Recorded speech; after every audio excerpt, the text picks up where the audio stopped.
हाँ भाभी, आज की पहली वाणी।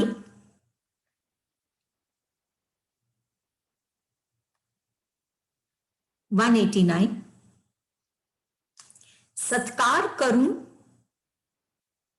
भक्ति की वाणी है ये।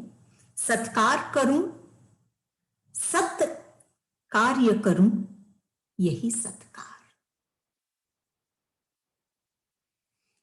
गुरुदेव की तो ये खूबी है, कैसे शब्दों को वो 2 भाग 3 भाग में करके एक रहस्यमय बात आगे लेके आते थे। इसमें सदगुरु कहते हैं सत्कार जो शब्द है उसको गुरुदेव क्या बोल रहे हैं? सत्कार्य। सत्कार हम किसको कहते हैं? सत्कार करना, वेलकम करना, किसी का स्वागत करना, मान सम्मान करना, आदर सत्कार करना, ये सत्कार भक्ति की वाणी है। गुरुदेव क्या कर रहे हैं? कह रहे हैं इसमें सत्कार करूं, क्या मैं अपने इष्ट का सत्कार करूं, उनका अभिनंदन करूं, आदर करूं? क्या करूं मैं?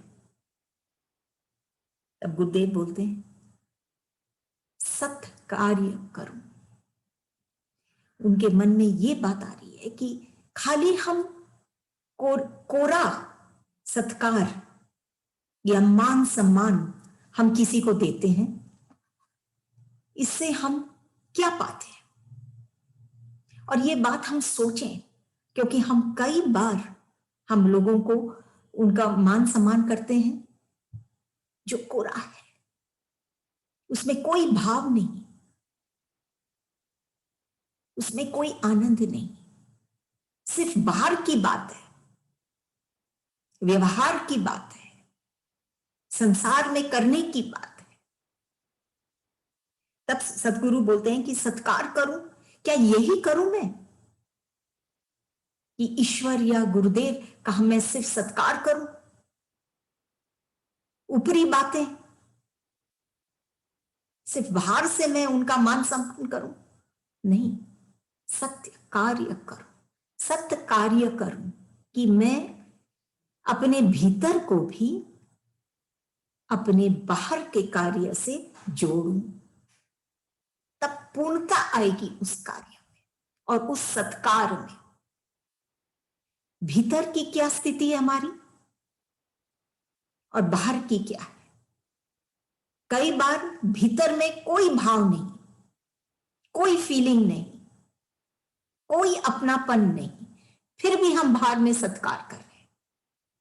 तो गुरुदेव कह रहे हैं सत्य कार्य करूं, कि मैं ऐसा कार्य करूं, ऐसे कर्म करूं जो सत्य से जुड़े। सत्य जो शाश्वत है, जो ईश्वर है, जो प्रभु है, जो आनंद है, ये है सत्य। ऐसे कार्य के साथ हम जब जुड़ते हैं, इस भाव के साथ जब हम कोई कार्य करते हैं, तो वो सत्कार होता है। नहीं तो सिर्फ करना ही है और ना कुछ आना और ना कुछ जाना है। अब ये सत्य कार्य, यही सत्कार, ये सत्य कार्य क्या है?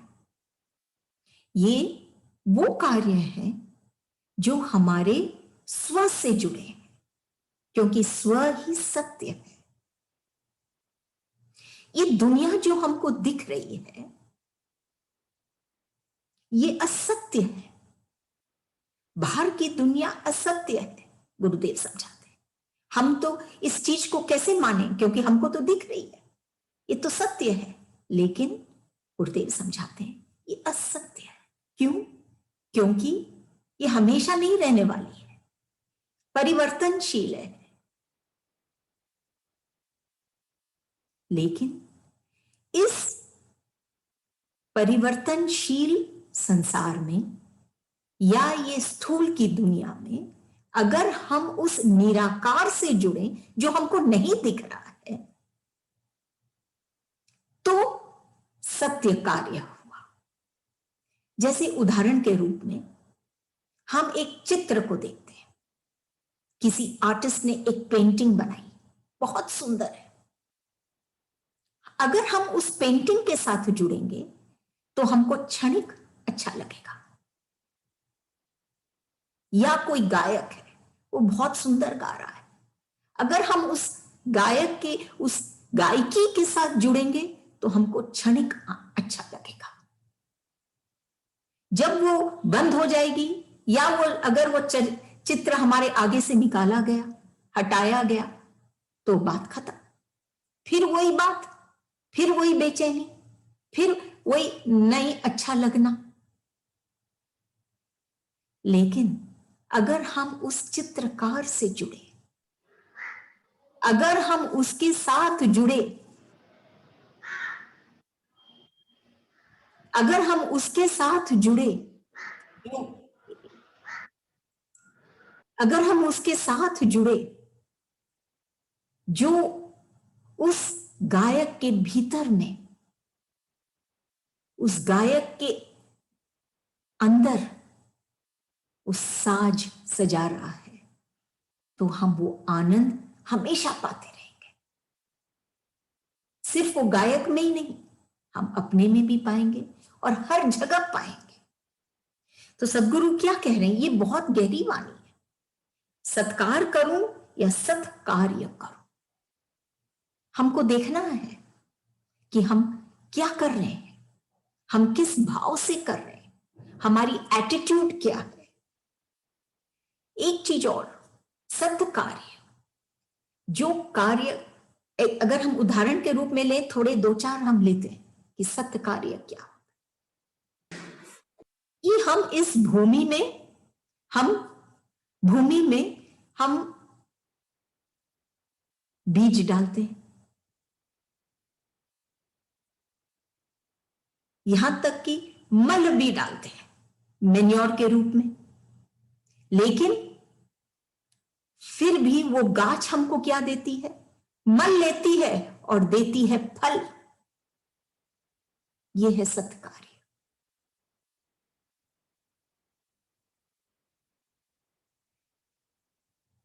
और कई उदाहरण हैं कि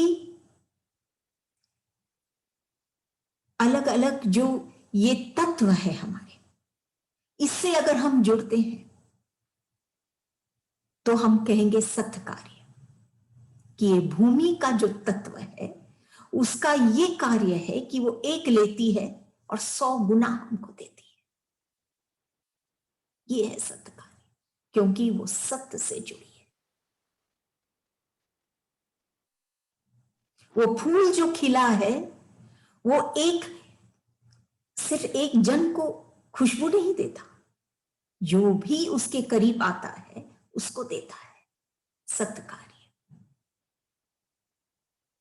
एक पेड़ को हम पत्थर मारते हैं और फिर भी हमको फल देता है। सत्कार्य, हम खुद वो दान करते हैं जो सबसे ज्यादा हमको जरूरी है, हमारे लिए जरूरी है, वो चीज को हम दान कर पाए, वो चीज को हम दे पाए प्रसन्नता से। सत्कार्य, तो हम ये देख रहे हैं कि सत्कार्य क्या है। सत्कार्य, कार्य चाहे बाहर में हो रहा हो, लेकिन वो उजागर होता है, उसका उद्गम होता है हमारे भीतर से। वो है सत्कार्य जो हमारे भीतर से जुड़ा है, हमारा अस्तित्व से जुड़ा है, हमारे स्वभाव से जुड़ा है। और हमारा स्वभाव कैसा है? आनंद मगन, कभी नहीं मुरझाना। तब वो कार्य की बात ही कुछ और हो जाती है, तब वो रौनक आती है उसमें। अगर हम हृदय को कुचल कर हम कोई कार्य करते हैं तो वो सत्कार्य नहीं। और न वो सत्कार है ईश्वर का, मान सम्मान है ईश्वर के लिए। ईश्वर ये नहीं चाहते। ईश्वर चाहते हैं कि हमारा हृदय खिले और हम जो भी कार्य करें इसी खिले मन से, ऐसे ही एटीट्यूड से हम कोई भी कार्य करें। तो मतलब कि न हम सिर्फ कार्य से जुड़े, कार्य को प्रधानता दें, बल्कि हम ईश्वर को प्रधानता दें, जो वो कार्य संपन्न कर रहा है हमारे भीतर बैठ के, हमको सिर्फ निमित्त बना के। उससे क्या होगा? बहुत चीज होगा। सही मायने में वो सत्कार होगा ईश्वर का। और सेकंड, हम खुद अपने कर्तापन से हम उठ जाएंगे, हम बच जाएंगे इस कर्तापन से। ये है सत्कार्य। तो सत्कार करूं या सत्कार्य करूं, यही सत्कार। ऊपर से हमको दिखाना नहीं है कार्य करके कि आज हम भजन कर रहे हैं, आज हम मंदिर जा रहे हैं, आज हम ये कर रहे हैं, आज हम वो कर रहे हैं। ये सब करके गुरुदेव का सत्कार नहीं होता है। गुरुदेव का तो सत्कार जब होता है जब हम सत्कार्य करते हैं। मतलब हम सच्चाई से जब हम जुड़ते हैं, ईश्वर से जब हम जुड़ते हैं। सत्य वो जो कभी मिटती नहीं, हमेशा रहती है। और असत्य दिखता है लेकिन हमेशा रहता नहीं, वो असत्य। तो सत कार्य करूं, जो ऐसा कार्य करूं जिससे हम खंडित नहीं होते, हम हमेशा रहते हैं। भक्ति की बात है। अगर हम इस राह पे चल रहे हैं तो हम अपने कार्य, हमारे कर्म, खास करके भक्ति के लिए को समझें कि ये कर्म क्या, कैसे और क्या करने हैं। कैसे करने हैं? सत्य से जुड़ के, ईश्वर से जुड़ के, हमारे गुरुदेव से जुड़कर। जब हम उनके आंखों में देखने लग जाते हैं तो वो स्वतः ही अपना भाव हमको देते हैं और हम वैसे ही कार्य करने लग जाते हैं। वो जैसे करते थे, वो जैसे कराना चाहते हैं, हम करने लग जाते हैं। तो सत्कार करूं, सत्य कार्य करूं, यही सत्कार। तब जाके हम ईश्वर का सत्कार कर पाते हैं। नहीं तो हम हजार अड़ंगे अनुष्ठान और ये सब हम संसार में कर सकते हैं, लेकिन वो ईश्वर का सत्कार नहीं। वो तो सिर्फ एक शारीरिक कर्म है या एक व्यवहार है जो हम कर रहे हैं। अगली वाणी 190। आगमन, आगमन तो है ही कि आगमन है। आगमन क्या है? आना। कि अगर हम आए हैं इस संसार में, हमारा आगमन हुआ है इस संसार में, तो गमन तो है ही, हमको बढ़ना तो है ही, हमारा सफर तो चलता ही रहेगा। हम चाहे हम ना चाहें, सफर तो चल ही रहा है। लेकिन क्या चीज महत्वपूर्ण है कि हम आए हैं तो हम अपने ईश्वर के पास आए, अपने प्रभु के पास आए। क्यों ये जरूरी क्यों है? क्यों नहीं हम संसार में जैसे हमारा गमन हो रहा है वैसे होता रहे? क्योंकि उसमें हम आनंद नहीं पाएंगे, उसमें हम बेचैनी और चिंता, दुख, यही हमको सताएगी। नहीं तो ये जो सफर है, ये जो गमन है, ये जैसे कहते हैं ना, सुखद कब होगा? जब हम अपने इष्ट से मिलेंगे, आएंगे हम अपने इष्ट के पास। दो चीज चाहिए इस सफर में जो जरूरी है। ये जिंदगी के सफर, उसमें से एक है सफलता और दूसरा है तृप्ति, सैटिस्फैक्शन। जब तक सफलता नहीं मिलती है, हमारा ये सफर कठिन हो जाता है। सेकंड में गुरुदेव समझाते हैं तृप्ति, सैटिस्फैक्शन। अगर हमको सफलता भी मिल गई, लेकिन तृप्ति उससे भी जरूरी है। सफलता भी मिल गई और फिर भी हम अतृप्त हैं, हम डिससैटिस्फाइड हैं, फिर भी हम बेचैन हैं, तो ये गमन, ये जो सफर है, ये सुखद नहीं रहेगी। अब ये सफलता और ये तृप्ति के लिए हमको क्या करना है कि हम ये दोनों पाए। एक तो अगर हमारे में कॉन्फिडेंस है, आत्मविश्वास जिसको हम कहते हैं, कॉन्फिडेंस, आत्मविश्वास है, तो सफलता हम जरूर पाएंगे। अगर आत्मविश्वास है तो हम सफलता जरूर पाएंगे। लेकिन अगर हम मेहनत करेंगे तो हम सफलता पा सकते हैं। लेकिन अगर हम कॉन्फिडेंट भी हैं और मेहनत भी हम करें, दोनों चीज हो, तो हम 100% सफलता पाते हैं। गुरुदेव एक इंग्लिश में एक कहावत है कि God helps those who help themselves, कि जब तक हम खुद अपना काम नहीं करना चाहते, हम खुद नहीं आगे बढ़ना चाहते, हम खुद नहीं कर जाना चाहते, ईश्वर भी हमको हमारे लिए कुछ नहीं कर पाएंगे। इसीलिए गुरुदेव कहते हैं सफलता जरूरी है इस गमन के लिए, इस सफर में। सफलता के लिए आत्मविश्वास और परिश्रम, हार्ड वर्क दोनों चाहिए। कहीं से हमको छूट जाए ऐसा नहीं हो सकता। और सेकंड है तृप्ति। तृप्ति हमको कैसे मिलेगी? तृप्ति 100% हमारे भीतर की बात है।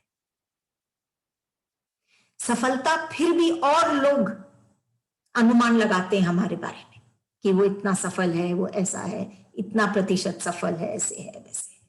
लेकिन तृप्ति, उसका माप तो हमको खुद को ही लगाना पड़ेगा। तो तृप्ति हमारे भीतर की बात है। अब आते हैं गुरुदेव क्या कह रहे हैं। आगमन, आ तो गमन तो है ही। गुरुदेव कहते हैं कि जब तुम अपने इष्ट के पास आते हो, अपने गुरुदेव की गोद में बैठते हो, चरणों में बैठते हो, तो ये आत्मविश्वास अपने आप आ जाता है। सिर्फ मन का, हृदय का ही नहीं, ये तन भी परिश्रम करने, क्योंकि मन के ही हारे हार है, करने के लिए तैयार हो जाता है। और तृप्ति, क्योंकि हमको उनका प्यार मिलता है, असीम प्यार मिलता है। इतना प्यार मिलता है कि और सब चीज उसके आगे छोटा हो जाता है।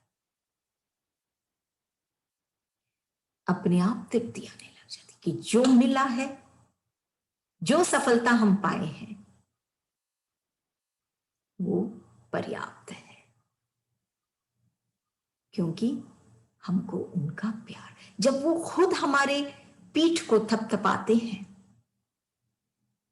या हमारे हृदय में आके बोलते हैं कि ऐसे ही चलती जाओ, मैं साथ हूं तेरे, उसके बाद हम और किसी की तरफ हमको देखने की आवश्यकता ही नहीं कि और कोई हमको कुछ कहे या बड़ाई करें, प्रशंसा करें, इसकी कोई आवश्यकता नहीं।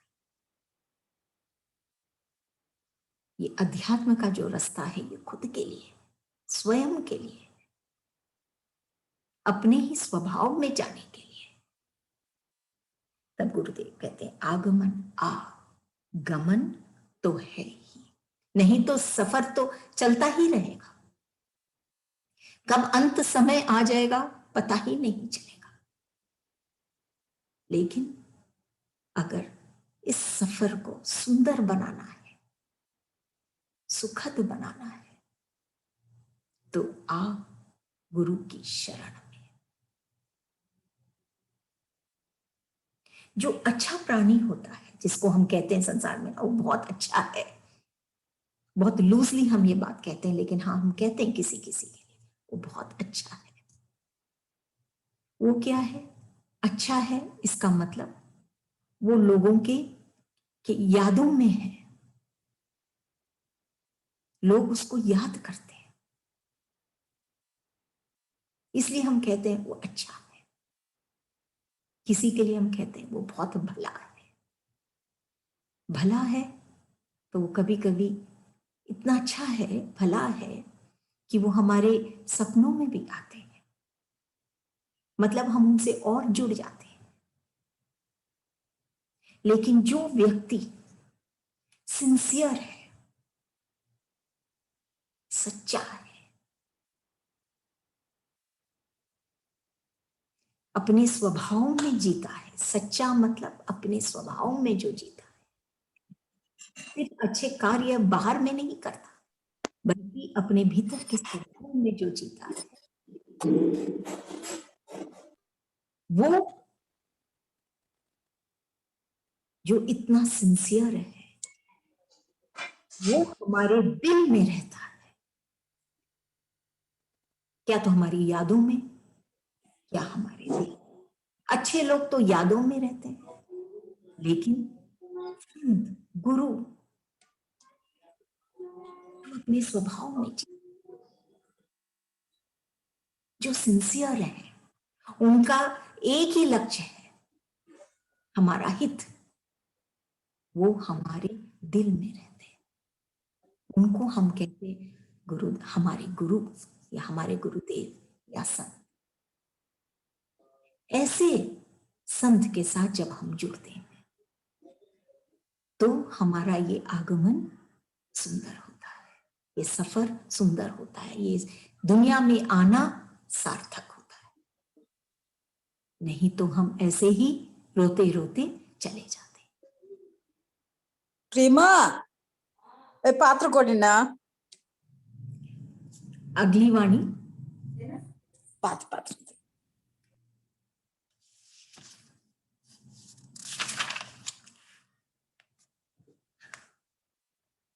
191 अगली वाणी। आज स्वगत ही स्वागत, आज स्वगत ही स्वागत। अगेन गुरुदेव की खास बात कि स्वागत को तोड़कर स्वगत कर दिए। स्व हमारा अस्तित्व, हमारा स्व, हमारा स्वभाव, हम जो है वो गत, गत मतलब चला जाना, मिट जाना।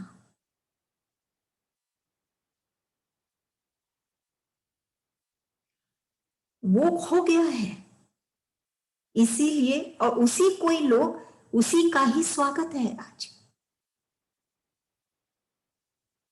लोग आज गुरुदेव, आज मतलब अभी की ये अवस्था है कि लोग अपने स्वभाव में, अपने स्व में नहीं जी रहे, वो गत हो गया है, वो कहीं खो गया है, वो मिट गया है। तो कहते हैं गुरुदेव, और उसी का स्वागत है, इसीलिए वो दुख पा रहे हैं।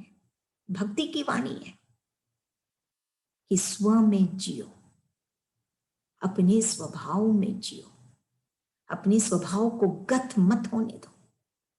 आज तो यही हो रहा है और उसी को स्वागत मान रहे हैं अपने, और फिर स्वागत कर रहे हैं, वेलकम कर रहे हैं। उससे हम खुद अपने आप को ही धोखा दे रहे हैं, हम कुछ नहीं पाएंगे। आज स्वगत ही स्वागत है। आज नहीं, जब तक हम स्व में गत नहीं होना है, स्व में जीना है, तब जाके स्वागत है। कोई भी इस संसार में विनर नहीं बॉर्न होता है कि वो जन्मा उसी दिन वो विनर बन गया, जीत गया, या कोई हारा हुआ नहीं बॉर्न होता है। जिंदगी तो हम खुद अपना, वेदर हम विनर हैं या हम लूजर हैं, ये हम खुद तय करते हैं। हम अपने भावना से, भाव से हम ये तय करते हैं कि हम विनर हैं कि हम लूजर हैं, कि हम हार गए हैं कि हम जीत गए हैं। ये हम खुद तय करते हैं। जो बच्चा जन्मता है वो न तो विनर है और न लूजर है। गुरुदेव कह रहे हैं जो अपने स्वभाव में जिएगा, ये स्वभाव को जानना बहुत जरूरी है। हम बार बार इस चीज की बात कर रहे हैं, स्वभाव में जीना। तो ये स्वभाव का एहसास हमको कैसे होगा? सिर्फ इष्ट के चरणों में बैठने से। और कहीं कोई यूनिवर्सिटी नहीं है वर्ल्ड में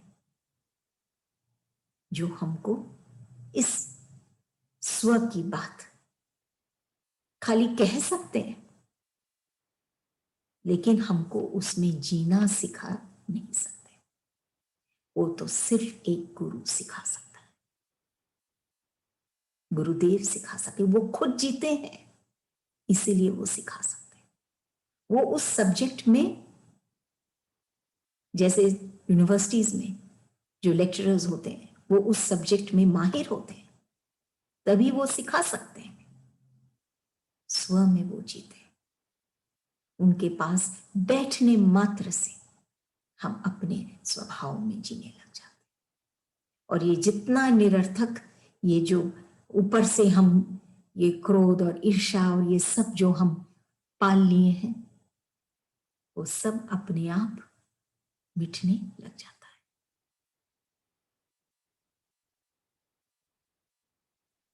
गुरुदेव कह रहे हैं आज स्वगत ही स्वागत, कि आज शरीर या ये तन इंपॉर्टेंट हो गया, लेकिन शरीर इंपॉर्टेंट नहीं, ये भाव इंपॉर्टेंट है। इस शरीर के भीतर का भाव इंपॉर्टेंट है, क्योंकि ये भाव हमको जो डायरेक्शन में, जो दिशा में लेके जाएगी, हम वहीं जाएंगे। ये भाव का जो प्रभाव है वो हमको इस संसार के दबाव से बचाता है, नहीं तो दब के हम कुचले जाएंगे। तब गुरुदेव कह रहे हैं आज स्वगत ही स्वागत है। इस शरीर से उठकर हम अपने स्व में जो गत हो गया है, उसमें हम, इस भाव में हम फिर से रमे, तो स्वागत है हमारा इस संसार में आने का, हमारे ईश्वर का। और हम खुद अपने मौज में जी पाए, कि वो खत्म भी हो जाए, वो ध्वनि, लेकिन फिर भी हमारे हृदय में उसका झनकार बजता रहे। स्व का ये कभी भी खत्म नहीं होता है स्वभाव, क्योंकि वो सत्य है। ये शरीर भी खत्म हो जाए, लेकिन ये आनंद कभी नहीं खत्म होगा, ये सत्य कभी खत्म नहीं होगा। हमारे भीतर का ये सत्य, आनंद कभी खत्म नहीं।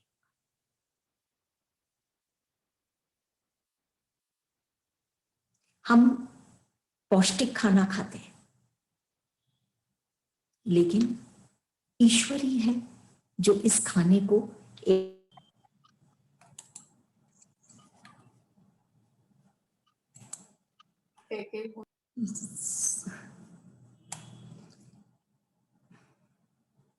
लेकिन एक ईश्वर ही है जो इस खाने को या इस पौष्टिक आहार को खून बनाता है कि हमको उसका फायदा हो।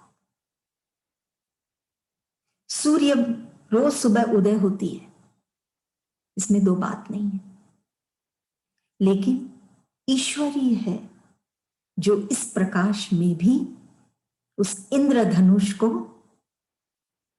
क्रिएट करते हैं, बनाते हैं।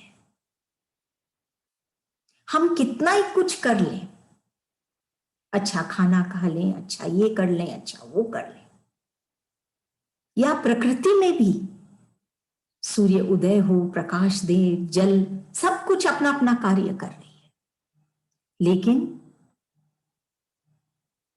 आखिर में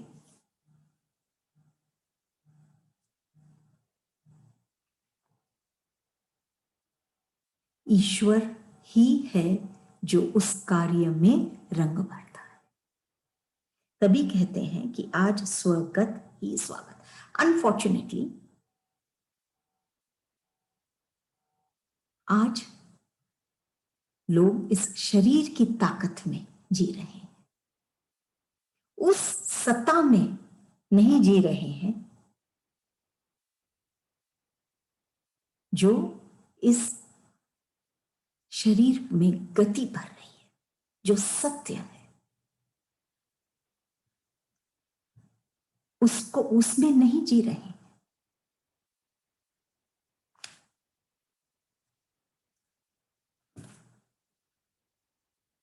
आगे की वाणी लेते हैं।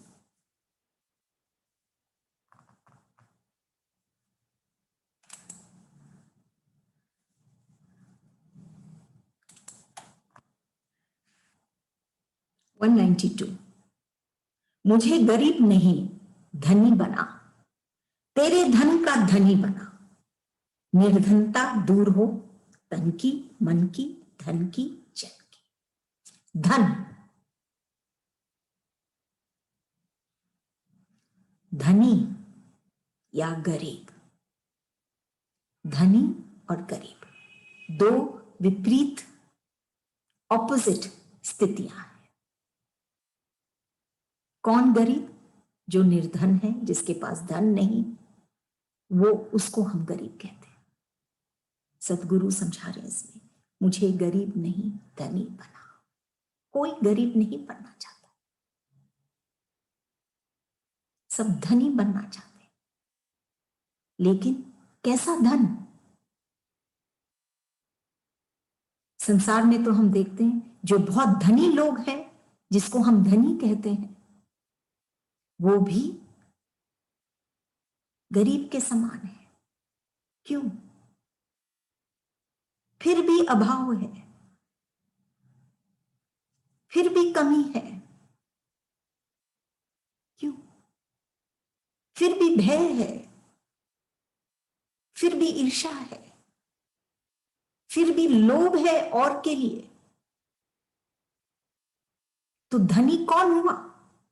क्या वो धनी है? बाहर से तो लग रहा है कि उसके पास बहुत धन है, लेकिन धनी बाहर की स्थिति से नहीं, उसके भीतर की स्थिति से दर्शाती है कि क्या है भीतर में उसके। जो भीतर की दुनिया है वो कैसी है, उसमें अभी भी कमी है, उसमें अभी भी अभाव है, अभी भी उसको लगता है कि मेरे पास काफी नहीं है, पूर्णता नहीं है। ये पूर्णता ये बाहरी धन से कभी भी नहीं आएगी, उसमें फिर भी हम अपूर्ण ही रहेंगे।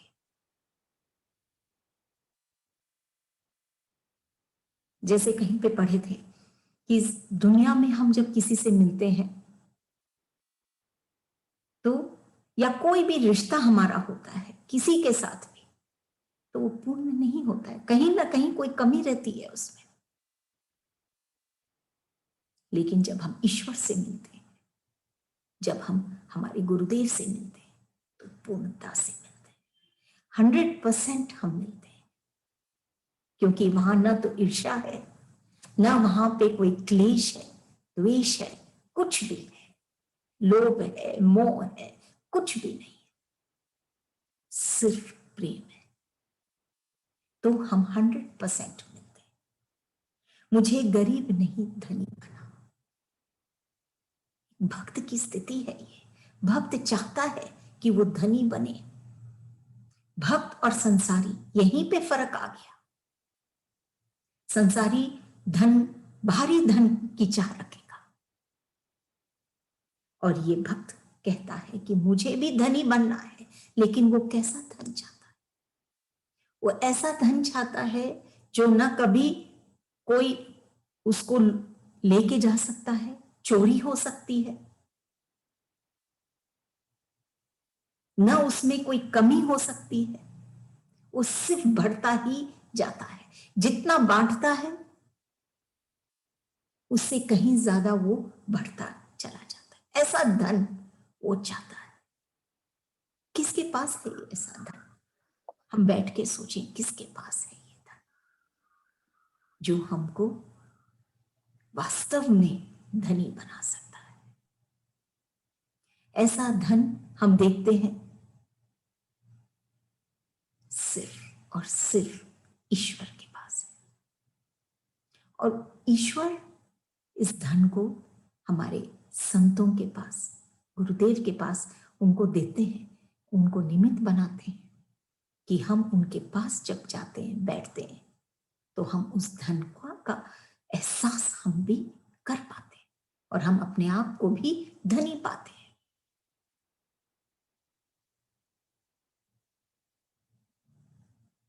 ये निर्धन की जो स्थिति है, ये बहुत ऐसी स्थिति है जो एक्सेप्टेबल नहीं है।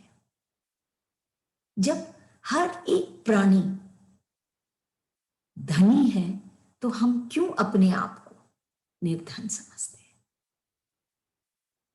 सबके पास में वो प्यार है, वो प्रेम है जिससे वो धनी बन सकता है। कैसे? वो खुद अपना राज, अपने हृदय पे उसका राज रहता है और हर एक के हृदय पर उसका, हर एक हृदय में उसका स्थान रहता है। तो वो कितने घर बना लेता है, कितनों के हृदय में। तो धनी तो वो हुआ। तेरे धन का धनी बना, तेरे पास जो धन है उसका धनी बना। संतों के पास क्या धन है?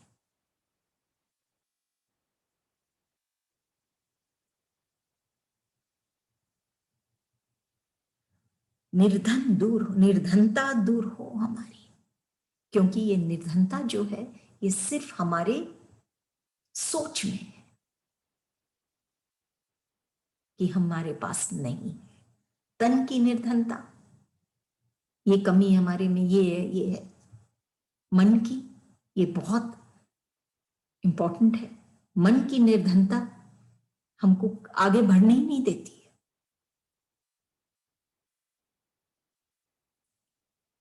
धन की निर्धनता, ये जो धन है हमारे पास, ये इसकी अगर हम भाव होकर भी हम अभाव में जी रहे। जन की निर्धनता, निर्धनता दूर हो, कोई की आवश्यकता ही नहीं, जन की। सब स्वतः ही हमारी दुनिया में आ जाते हैं। सब जन, जैसे आज एक गुरु, कितने कितने बच्चे, कितने उनके भक्त, कितने उनके प्रेमी, कोई हिसाब ही नहीं है और रोज बढ़ते जा रहे हैं। जन की कहां कमी? क्योंकि वो अपने गुरु के धन से धनी है, इस प्रेम धन से धनी।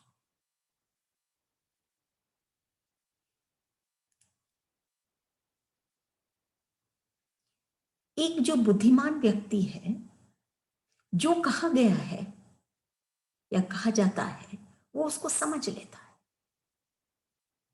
लेकिन एक जो वाइज होता है, बुद्धिमान होकर जिसके अंदर वो अनुभव भी है, वो तो उस बात को भी समझ लेता है जो नहीं कहा गया है। यही बात है, बुद्धिमान धनी हो सकता है, लेकिन वाइज भीतर का धन है।